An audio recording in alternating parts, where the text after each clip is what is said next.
بسم اللہ، السلام علیکم ورحمۃ اللہ وبرکاتہ۔ دوستان معظم، آپ دیکھ رہے ہیں بابا اسٹوڈیو سے بابا پوڈ کاسٹ۔ آپ کا میزبان محمد شہزاد حنیف مدنی، ایک خوبصورت شخصیت کے ساتھ، ایسی شخصیت جو میرے بچپن کے ساتھ، میری جوانی کے ساتھ، میری زندگی کے شب و روز کے ساتھ وابستہ رہی، بے پناہ مجھے پیار دیا، بھائیوں کی طرح، دوستوں کی طرح، سجنوں کی طرح، متروں کی طرح میرے ساتھ انہوں نے سفر طے کیا، اور پاکستان کے کونے کونے میں نے اس شخصیت کے ساتھ سفر کیا۔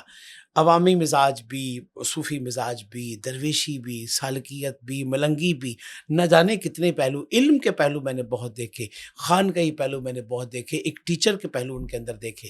میرے ساتھ عظیم اسکالر، شاگرد رشید، شیخ الاسلام ڈاکٹر محمد طاہر القادری، میری مراد حضرت علامہ professor Muhammad Shakeel Sani, chairman international Islamic scholar federation, director Minhaj ul-Quran international Japan. میں ان کو خوش آمدید کہتا ہوں۔ السلام علیکم ورحمۃ اللہ وبرکاتہ۔ وعلیکم السلام ورحمۃ اللہ وبرکاتہ۔ کیسے ہیں آپ؟ ٹھیک ہیں جی شہزاد بھائی، الحمدللہ، اللہ کا بڑا شکر ہے۔ آپ کو بہت بہت خوش آمدید۔ پوڈ کاسٹ میں عموماً تو شکیل بھائی لوگ کہتے ہیں کہ بندے کی شخصیت کے بارے میں سوال پوچھتے ہیں، اس طرح کی باتیں کرتے ہیں، کل کیا کیا تھا، پیچھے کیا کرتے تھے، بچپن کیسا گزرا، لیکن آپ کی شخصیت میں سمجھتا ہوں کہ ہمہ تن ہمہ جہت قسم کی ایک شخصیت ہے۔ اس سے یہ سارے سوالات لوگوں کو بچے کو پتہ ہے۔ مگر جو میں بات خاص طور پر آپ سے آج اہل بیت اور اصحاب کے حوالے سے آپ سے ڈسکس کرنا چاہتا ہوں، میں کہتا ہوں کہ یہ جو ہم مقابل کھڑا کرتے ہیں ایک دوسرے کے، اس حوالے سے بھی بتائیں، اہل بیت کی شان بتائیں، اصحابہ کی شان بیان کریں۔ جی بسم اللہ الرحمن الرحیم۔ شہزاد بھائی، یہ ماہ محرم الحرام گزر رہا ہے۔ میں نے محرم الحرام کی ان 10 دنوں میں بے شمار خطابات کیے۔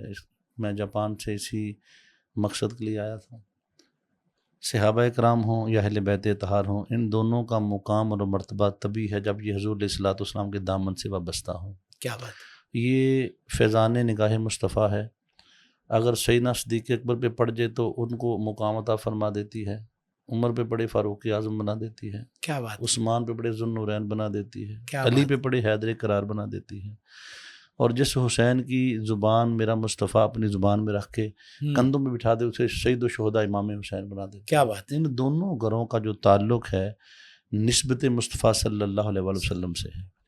اب جس کو حضور علیہ الصلوۃ والسلام کی ذات سے محبت ہو، اس کو چاہیے کہ ان دونوں گھروں سے بھی محبت کرے۔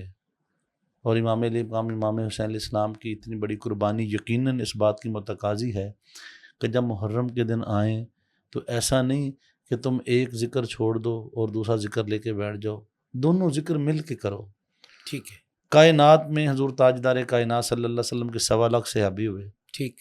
غدیر خم پر آقا علیہ الصلوۃ والسلام نے حضرت علی شیر خدا کو من کنت مولا فہد علی مولا بنا دیا، اعلان کر دیا، طویل حدیث پاک ہے۔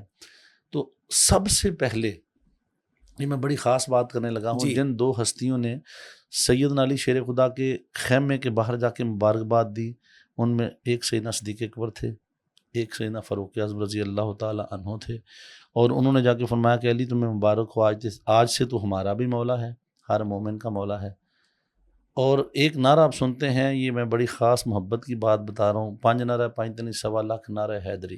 جی۔ آپ نے دیکھا نعرہ تکبیر اکیلا لگتا ہے، نعرہ رسالت اکیلا لگتا ہے، نعرہ تحقیق اکیلا لگتا ہے۔ یہ جو کہتے ہیں 5 نعرہ 5 تنی 1.25 لاکھ، اس میں راز یہ ہے، حضور علیہ الصلوۃ والسلام آخری خطبہ ارشاد فرمایا تھا تو آقا علیہ الصلوۃ والسلام وہاں ایک وعدہ لیا تھا صحابہ سے۔ میرے مصطفیٰ نے فرمایا تھا کہ اتعلمون انی اولی بالمؤمنین من انفسہم، اتشہدون انی اولی بالمؤمنین من انفسہم، اتعرفون انی اولی بالمؤمنین من انفسہم۔ 1.25 لاکھ صحابہ سے پوچھا تھا کیا تم جانتے ہو میں محمد مصطفیٰ تمہارا ولی ہوں، تمہاری جانوں پہ تم سے زیادہ میرا حق ہے؟ تو 1.25 لاکھ صحابہ نے کہا قالوا بلا بلا بلا، سب نے کہا کہ حق ہے، حق، آپ ہمارے ولی ہیں۔ جب حضور علیہ الصلوۃ والسلام نے اپنی ولایت کا صحابہ سے وعدہ لیا، پھر علی شیر خدا کا ہاتھ لے کے فرمایا تھا من کنت مولا فہذا علی مولا، جس کا میں مولا اس کا علی مولا۔ تو سب سے پہلے 1.25 لاکھ صحابہ نے علی کو مولا مانا، تب یہ نعرہ لگا 5 نعرہ 5 تنی 1.25 لاکھ کہ 1.25 لاکھ صحابہ نے علی کو مولا مانا۔ اب جو علی کو مولا مانتا ہے وہ 1.25 لاکھ کو بھی مانے۔ یہی محبت ہے آقا علیہ الصلوۃ والسلام کے صحابہ کا اور اہل بیت کا بڑا گہرا تعلق۔ اچھا، یہ تضاد کہاں پہ آتا ہے؟ یہ مقابل کیوں کھڑا ہوتا ہے, متقابل کیوں کیا سر جاتا یہ ہے؟ دیکھیں, یہ تاریخ اب ہم نے تو نہیں لکھی, ایک وقت ایسا بھی گزرا ہے جب اہل بیت اطہار کے جو دشمن تھے انہیں ممبر دیا جاتا, اہل بیت اطہار پر ستم کریں, پھر حضرت علی شیر خدا کے لیے حضور علیہ وسلم فرمایا کہ ایک وقت آئے گا علی تیرے بارے میں ایک فرقہ پیدا ہو جائے گا, شدت آ گئی, پھر جہلوں کے ہاتھوں میں ممبر چلے گئے اور وہ چیزیں مطلب بہت ساری جھوٹی چیزیں اندر ڈال دی گئیں. میری ایک بات دیکھیں, بہت سارے واقعات ایسے ہیں لوگ بیان کرتے ہیں مگر ان کو عقل نہیں مانتی. اب دیکھیں سیدنا عمر فاروق رضی اللہ تعالیٰ عنہ کی ذات کے حوالے سے اتنا کچھ دوسری طرف سے شدت سے بیان کیا جاتا ہے جناب, مطلب عمر فاروق نے جناب ٹانگ مار دی, بیٹا ضائع کر دیا, اس طرح کی باتیں. مجھے یہ بتائیں کیا باقی صحابہ کرام موجود نہیں تھے؟ عمر فاروق رضی اللہ تعالیٰ عنہ نے اگر ایسا کام کیا ہو تو کیا باقی صحابہ نہیں تھے جو سیدہ کائنات کی عظمت اور ناموس پہ مر مٹتے؟ بے شک. ایسا کوئی واقعہ تاریخ میں ملتا ہی نہیں ہے. بہت ساری چیزیں جھوٹ کے داخل کر دی گئیں. اور عمر فاروق رضی اللہ تعالیٰ عنہ تو وہ ہیں کہ جب آپ ایران فتح کیا ہے اور ایران کے شہنشاہ کی شہزادی بی بی شہر بانو جب مالک نعمت میں آئی ہیں, ہر کسی کا خیال تھا یہ شہزادی مجھے مل جائے.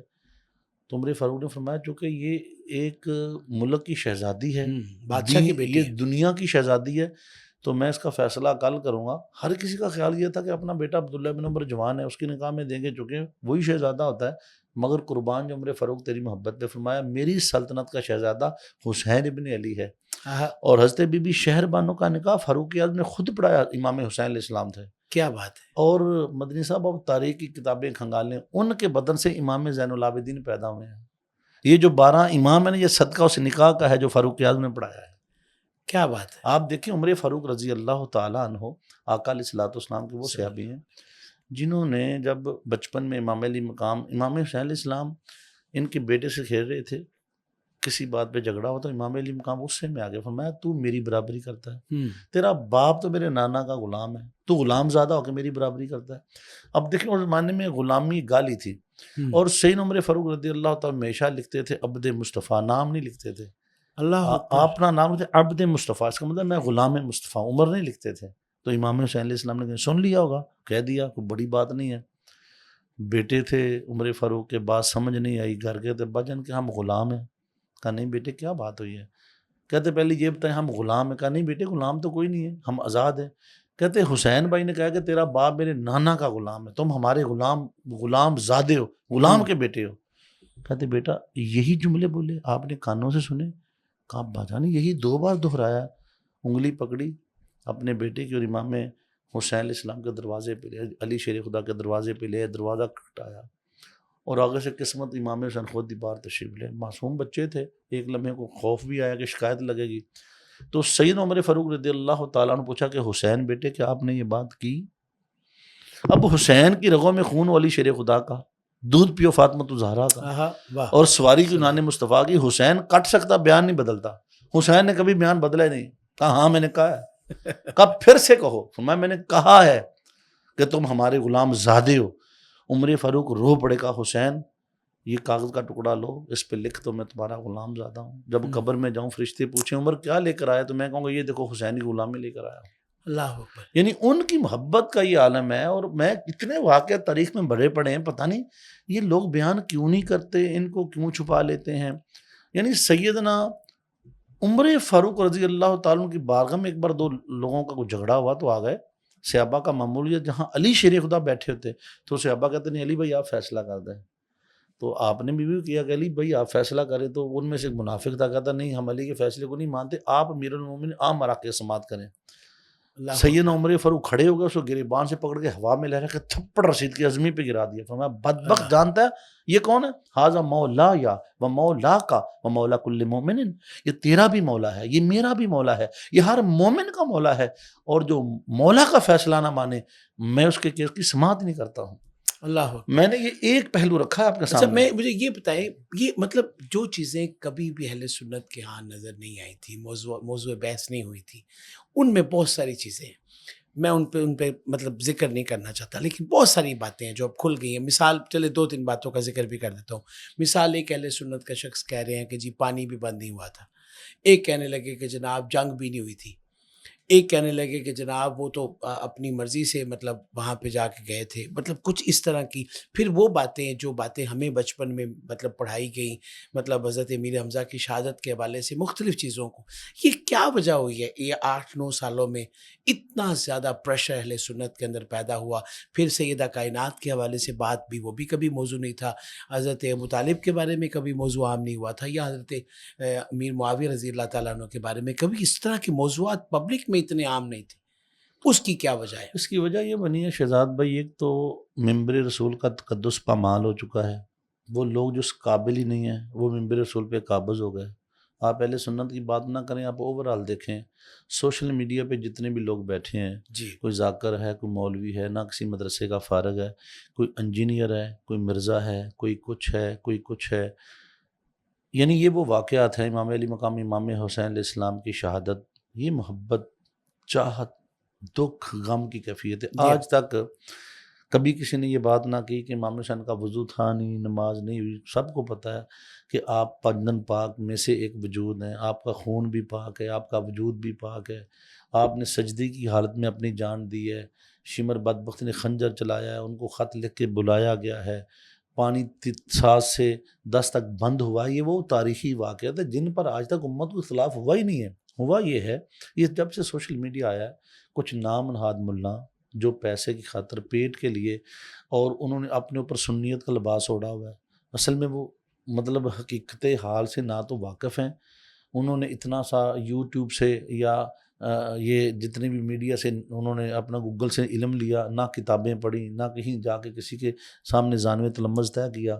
اب یہ کہ نوجوان نسل جو ہے ان کے پاس اتنا لمبا ٹائم ہی نہیں ہے، وہ اسی کو سنتی ہے، اسی سے ان کا ذہن بنتا ہے. یہ ایک آپ صرف واقعہ کربلا کو نہ لیں، جی اوورال دیکھیں. ایک زمانہ تھا شبرات، جی جی شبرات کی رات ہم جاگتے تھے، نوجوان آتے تھے، شب داریاں ہوتی تھیں.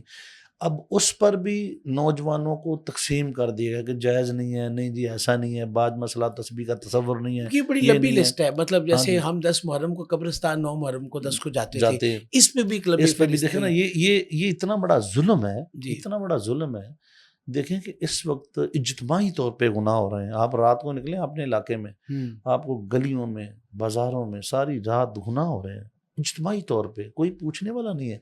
یار تم ان لوگوں کو جو دین کی خدمت گزار رہے ہیں یا دین کے لیے نوجوان نکلتے ہیں، کو اگر صلاۃ و تسبیح پڑھتا ہے، باجماعت، اس میں حرج ہی کیا ہے؟ ہر دور کے ساتھ تقاضے بدلتے ہیں.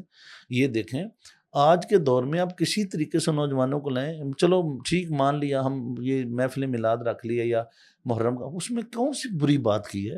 لوگوں کو بلایا ہے، تلاوت ہوئی ہے، نعت خوانی ہوئی ہے، ان کو آقا علیہ الصلوۃ والسلام محبت، اہل بیت صحابہ کی محبت بتائی گئی ہے، بعد میں کھانا دیا، لوگ گھروں کو چلیں گے. برا کیا ہوگا؟ آپ کو کیا تکلیف ہے؟ یہ تقسیم کر دیا نوجوانوں کو. اور اس وقت نوجوان نسل کی رہنمائی بہت ضروری ہے، ورنہ ہم لوگ آنے والے وقت میں اپنی نسلوں کو کیا جواب اچھا، دیں گے؟ جو تیزی چل رہی ہے، جس طرح آپ معاشرتی طور پر مذہبوں کے اندر بھی آپ نے بھی بتایا کہ اوور آل بھی اگر دیکھا جائے تو تمام طبقات مختلف حصوں میں بٹے ہوئے، یہ تمام ہی میں نے لوگوں میں دیکھا ہے، مطلب اہل حدیثوں میں بھی، دیوبندیوں میں بھی، اہل سنت میں بھی، شیعوں میں بھی. آپ دیکھ رہے ہوں کہ شدت پسندانہ مزاج کہ تم نے یہ کیا کر دیا ہے، وہ سب طرف چل رہا ہے. یہ بتائیں کہ جو شخص بھی اہل بیت کی طرف کھڑا ہوتا ہے، یعنی ایک امیر حمزہ ہیں، ایک اہل حدیثوں کے بہت بڑے، ان کے شاید رہنما بھی ہے شاید وہ، انہوں نے ایک کالم لکھا ہے. اس کالم میں انہوں نے شہادت کربلا اور اس کے حوالے سے مختلف چیزوں کو ڈسکس کیا ہے. ان کے لوگ ان کے خلاف ہو گئے. مطلب یہ کیا وجہ ہوتی ہے؟ کیا وہ اہل بیت کی وجہ ہے، کم علمی کی وجہ ہے، یا دل میں کوئی قدورت ہے؟ یہ کیا وجہ ہے؟ سر اس کی میں بتاتا ہوں. یہ جو دو امت کا سب سے بڑا جو فتنہ ہوا نا، یہ جو 2 گروہ بن گئے نا، جی ایک گروہ وہ بن گیا جو اہل بیت طہار کی محبت میں بہت آگے نکل گیا. انہوں نے ہر حد پار کر دی. ٹھیک. انہوں نے کیا کیا کہ پورا سال انہوں نے کوئی کام نہیں کیا، محرم کے دن آئے، اپنے جسموں کو بھی چھلنی کیا، اپنے آپ کو جناب انہوں نے لنگر بھی دیے، سارا کچھ کیا. اور اس کے ساتھ انہوں نے اہل بیت کی محبت میں صحابہ کرام پہ جو ہے نا انہوں نے اپنی زبانیں تان دراز کرنا شروع کر دی. ٹھیک. اس کے مقابلے میں دوسرا گروہ پیدا ہو گیا. انہوں نے پھر صحابہ کرام ہر صحابی جنتی کا نعرہ لگا کے انہوں نے جناب اپنی شدت کا اظہار، وہ شدتیں آگے بڑھتی گئی. اب وہ شدت اتنی بڑھ گئی ہے، جیسے مولانا طارق جمیل صاحب، انہوں نے اہل بیت اطہار پہ کام کیا، کتاب لکھی، تو ان کے جو تھے فالورز یا ان کے جو بڑے تھے، انہوں نے کہا یہ تو ہمارا نسل در نسل یہ قیدہ چلا رہا ہے، اس نے حق بیان کر دیا۔ اسی طرح جن کا آپ نے حمزہ صاحب کا نام لیا، انہوں نے حق بات کی ہے، لیکن جن کے اندر سے ہیں وہ لوگ نسل در نسل ان کو دیکھو ذہنی طور پہ ان کو غلام کیا گیا، بتایا گیا ہے۔ مجھے تکلیف اس بات کی ہوتی ہے کہ اہل بیت اطہار نے تمہارا بگاڑا کیا ہے؟ نبی کی آل کے ساتھ تم لوگوں نے اتنا ظلم کیا، انہوں نے دیکھو قربانی دی ہے، انہوں نے بلایا ہے خط اس زمانے میں۔ اگر امام حسین علیہ السلام باقی صحابہ کی طرح، اور بہت سے صحابہ جنہوں نے نہیں کی تھی بیعت یزید کی، چھپ کے بیٹھ گئے تھے، اگر امام علی مقام نہ نکلتے تو قیامت تک کے لیے لوگ کہتے شراب حرام ہے کیونکہ یزید پیتا تھا، زنا حرام ہے چونکہ امیر المومنین تھا، وہ کرتا تھا، لیکن امام علی مقام نے اپنے خون سے ایک لکیر کھینچی حق اور باطل کے درمیان، انہوں نے سب کچھ قربان کر کے یہ بتا دیا۔ اب کوئی شرابی شراب پیتا سمجھتا یہ حرام ہے، کوئی زنا کرتا وہ سمجھتا ہے حرام ہے، یہ وہ امام علی مقام کا کھڑا ہونا تھا۔ اگر وہ نہ کھڑے ہوتے اس دور میں تو لوگ کہتے جی وقت کا امام نہیں کھڑا ہوا۔ جب امام علی مقام نے اس کی بیعت کر لی، انہوں نے اس کی بات مان لی، تو پھر ساری شریعت بدل جاتی۔ تو امام علی مقام نے اس وقت جو قربانی دی ہے، اس کو اس طرح یہ درمیان میں اس کو یہ رنگ دینے، میں سمجھتا ہوں یہ نادانی ہے۔ اچھا، معاشرتی طور پر آپ حق اور باطل کو کیسے دیکھتے ہیں؟ مطلب میں مدت کے سفر میں ہوں، میں ایک ڈیوٹی یہ بھی کر رہا ہوں، آپ دنیا بھر میں، جاپان میں خاص طور پر چیئرمین ہیں انٹرنیشنل معراج القرآن کے، انٹرنیشنل جاپان جو ان کا پورا سینٹر ہے، تو آپ یہ بتائیں کہ آپ اس کو آج معاشرتی طور پر اس کو حق اور باطل کو کیسے سمجھتے ہیں؟ اپنے سے مراد میری جو ہے، میں کہتا ہوں میں نعت خوانی کے لیے جاتا ہوں، اب کئی بار ایسے ہوگا کہ مجھے پرچی ملے گی کہ صرف یہاں پہ صحابہ کا ذکر کرنا ہے، وہ ایک پارٹی دے گی نہیں صرف اہل بیت کا ذکر کرنا ہے، تو حق اور باطل، یہ بھی حق اور باطل کی جنگ ہے، اس کو کس طرح ہم کنسیڈر کریں؟ میں یہ سمجھتا ہوں جن لوگوں کو اللہ تعالیٰ نے یہ منصب دیا ہوا ہے، یہ حق کا منصب ہے۔ ممبر رسول پہ ہر بندہ نہیں بیٹھ سکتا، یہ سیاسی ممبر ہوتے ہیں، ہر بندہ چلا جاتا ہے، اس کا نام ممبر رسول اسی لیے رکھا کہ جو وہاں بیٹھے گا وہ رسول صلی اللہ علیہ وسلم کے ممبر بیٹھنے کا معنی ہے اس کا نمائندہ بن کے بیٹھے گا۔ ٹھیک، آپ وہاں حق کی بات کریں، سرکار مدینہ کی نسبت کی بات بھی ہو، اہل بیت کی بات بھی ہو، صحابہ کی بات بھی ہو، باقی درجات ہیں۔ سیدنا صدیق اکبر رضی اللہ تعالیٰ عنہ کو پہلا درجہ دیا میرے بے مصطفیٰ نے، شک، عمر بلا فاروق فصل رضی خلیفۃ اللہ تعالیٰ عنہ دوسرا درجہ، عثمان غنی، پھر علی شیر خدا، یہ خلفۂ راشدین ہیں۔ حضور علیہ الصلوۃ والسلام نے دو کو اپنے ساتھ سلا رکھا ہے، ایک ساتھ جنت البقیع میں ہے۔ میرے مصطفیٰ نے فرمایا ما بین بیتی و ممبری روضۃ من ریاض الجنہ، میرے ممبر اور میرے گھر کے جو جگہ جنت کے باغوں میں سے ایک باغ ہے، یہ تو دونوں جنت میں سو رہے ہیں، تمہیں تو پتہ نہیں ملے نہ ملے، جن تو زبانیں تان دراز کرتا ہے۔ علی شیر خدا کو نجف عشر میں اس لیے رکھا کہ چونکہ آپ حضور علیہ الصلوۃ والسلام کے علم کے وارث تھے، انا مدینہ العلم ولین بابھا، میں علم کا شہر، عشق کا دروازہ۔ اور اگر علی شیر خدا کو اپنے ساتھ مدینہ میں رکھتے جی، تو ادب یہ ہوتا ہے جب استاد کے پاس شاگرد کوئی لوگ پوچھنے آتے ہیں تو شاگرد کہتا نہیں جی استاد جی بیٹھے نے، انہوں نے پوچھ لو۔ تو آقا علیہ الصلوۃ والسلام کے ادب میں پھر علی اپنے علم کا اظہار نہ کرتے، آقا نے فرمایا علی تم تھوڑا دور رہو تاکہ زمانہ آئے تیرے در سے علم کی خیرات لیتا رہے۔ کیا بات ہے۔ تو اس لیے میں یہ سمجھتا ہوں کہ ہمیں ممبر رسول پہ بیٹھنے والوں کو لوگوں کے جذبات میں نہیں آنا چاہیے۔ آپ اگر آقا علیہ الصلوۃ والسلام، میں تو یہ سمجھتا ہوں میرا اپنا ہے کہ نعت خوانی کا جو معاملہ ہے اس میں بھی بہت زیادہ افراط و تفرید کا ہم شکار ہو گئے ہیں۔ نعت کا مطلب ہے حضور علیہ الصلوۃ والسلام کی مدح سرائی۔ بالکل ٹھیک ہے۔ ہم حافظ نعت میں ہم نے دیکھا ہے کوئی ماں کی شان پڑھ رہا ہے، وہ مطلب آپ ٹھیک ہے ماں کی شان پڑھیں، اگر آپ کا کوئی ہے ایسا خاص تو علیحدہ پروگرام رکھ لیں۔ اب سرکار مدینہ نعت خوان ہے، پہلے سرکار کی نعت ہے، پھر اہل بیت تھا، پھر بی بی پاک کا ذکر، پھر جناب ماں کی شان، پھر وہ لوگ جو سامنے بیٹھے ہیں ضرور ان کی نفسیات کا یا ٹائم کا کوئی خیال نہیں ہے۔ ہم جاپان میں ہوتے ہیں، یقین کریں ٹائم کی وہاں اتنی پابندی، آدھے گھنٹے کا مطلب آدھا گھنٹہ ہے، اب یہاں ساری رات سرکار کی نعت خوانی ہو رہی، پھر نعت خوانی میں نا ادب ہے، وہ پروفیشنلزم آ گئی ہے، اور پھر وہ سارا جو ماحول بنا ہوا ہے اس سے کیا روحانیت آتی ہے؟ آہستہ آہستہ پھر کیا ہوگا، لامحالہ لوگ اس سے بیزار ہوتے یعنی چلے ہم جائیں۔ بھی حق و باطل کے سفر میں مطلب کمزور ہیں، کمزور ہیں ہم، تو دیکھیں ہم اس لیے کمزور ہیں کہ ہماری مطلب وہاں تک پہنچ ہی نہیں ہے۔ جو لوگ آپ تو نعت خوان ہیں، ٹھیک ہے، جن کو اللہ تعالیٰ نے وہ منصب دیا ہوا ہے، جن کی آواز سنی جاتی ہے، وہ خاموش ہیں، وہ حق کی بات کرنا نہیں چاہتے۔ انہیں پتا اگر ہم نے یہ کی تو ہماری دکانداریاں بند ہو جائیں گی، ہم کیسے کریں؟ تو یہ اس وقت معاشرہ کلی بگاڑ کا شکار ہے ضرور. دل تو میرا آپ سے بہت سارے سوالوں کا. اب آپ کی ذاتی زندگی کے کچھ خاص پہلو. آپ ایک بہت بڑے مطلب ایک پروسیس سے گزرے زندگی میں، بڑی مشکلات آئیں، تکلیفیں آئیں. آپ کی میں نے ایک تصویر دیکھی، آپ شیخ الاسلام ڈاکٹر محمد طاہر القادری صاحب کے ساتھ ایسے بہت ہی میں سمجھتا ہوں کہ ایک باپ بیٹے کی طرح میں نے آپ کو دیکھا، وہ سارا سفر دیکھا. آپ اس سارے سفر میں جو غلط فہمیاں پیدا ہوتی ہیں، جو دوریاں پیدا ہوتی ہیں، جو نفرت آتی ہے، آپ اس کو اگر چند جملوں میں سمیٹیں گے تو آپ کیا کہیں گے؟ تو میں یہ سمجھتا ہوں کہ اگر آپ کے اندر اخلاص ہے نا تو دنیا کی کوئی طاقت آپ کو کچھ نہیں بگاڑ سکتی. ہم نے حضور شیخ الاسلام کی ذات سے عشق کیا ہے. میں یہ سمجھتا ہوں کہ اگر آج ہمارے اندر عشق رسول ہے، صحابہ کی محبت ہے، اہل بیت کی محبت، یہ فیض ہے حضور شیخ الاسلام کا، اگر ان سے ہم نہ پڑھتے، ان کی صحبت میں نہ بیٹھتے تو شاید آج ہم بھی اسی معاشرے میں کہیں مارے مارے پھر رہے ہوتے. بس یہ ہوتا ہے کہ جب جو بندے کو عروج ملتا ہے پھر ساتھ حسد کرنے والے لوگ بھی آتے ہیں، غلط فہمیاں پیدا کرنے والے لوگ پیدا ہوتے ہیں، وہ پھر کان بھرتے ہیں. اچھا یہ بتائیں نا، طبیعت میں اتنا ٹھہراؤ پھر کیسے آیا، ٹھہراؤ کیسے مجھے میں رکے؟ بتاتا ہوں. میں شروع ورنہ میں لوگ تو پھسل گئے. شہزاد بھائی میں مطلب بہت ڈسہارڈ ہوا ہوں. مجھے بلیک لسٹ کروایا گیا، میرے بچوں کو نکال دیا گیا، میں نے بڑی تکلیفیں اٹھائیں، لیکن مجھے ایک چیز جو طاقت دے گئی وہ یہ تھا کہ میں سوچتا تھا جب حضور تاجدار کائنات صلی اللہ علیہ وسلم کی آل کے ساتھ کلمہ پڑھنے والوں نے یہ سلوک کیا، ہماری کیا اوقات ہے یار؟ میرے نبی کو لوگوں نے پتھر مارے، یار ہماری کیا اوقات ہے؟ سرکار مدینہ جیسی ہستی کہ یار جن کا حسن و جمال ایسا جو دیکھے ان کا فریفتہ ہو جائے تو ان سے بھی لوگ جیلس ہوتے تھے. ایک تو یہ مجھے سب سے پہلے سرکار مدینہ کی، پھر میں نے پورے انبیاء کی تاریخ دیکھی کہ ہر نبی کے ساتھ مشکلات آئی ہیں، طاقت مل گئی. اور ان دنوں جب یہ معاملہ چل رہے تھے تو ارطغرل کا ڈرامہ میں نے دیکھا، اس ڈرامے نے مجھے اتنی طاقت دی. میں نے کہا یار اتنی ساتھیاں ہوتی ہیں دنیا میں، پرواہ نہیں ہے یار، یہ دیکھو یہ بندہ کہ کہاں سلطنت عثمانیہ بنا گیا. تو پھر میں اس سے طاقت مجھے پکڑ. یہ جو غلط فہمیاں، یہ جو حسد جسے آپ کہہ لیں، غلط فہمی کہہ لیں، اس سے بچنے کا آسان ترین طریقہ کیا ہے مختصر سے؟ سارے سے بچنے کا ایک ہی طریقہ ہے. میرے مصطفیٰ نے فرمایا السکوت فی السلامہ، خاموشی میں سلامتی ہے. خاموش آ جو اللہ پہ چھوڑ دو، اللہ حق کرتا ہے. یقین کرے میں نے آج تک ایک لفظ اپنی قیادت مشن خلاف نہیں بولا، خاموش ہوں.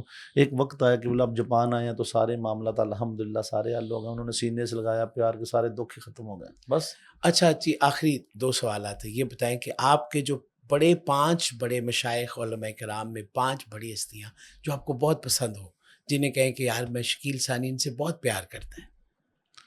میں سر سب سے اول تو اپنے حضور سیدی حضور شیخ الاسلام میرے استاد محترم ہے، میں سب سے زیادہ محبت ان سے کرتا ہوں.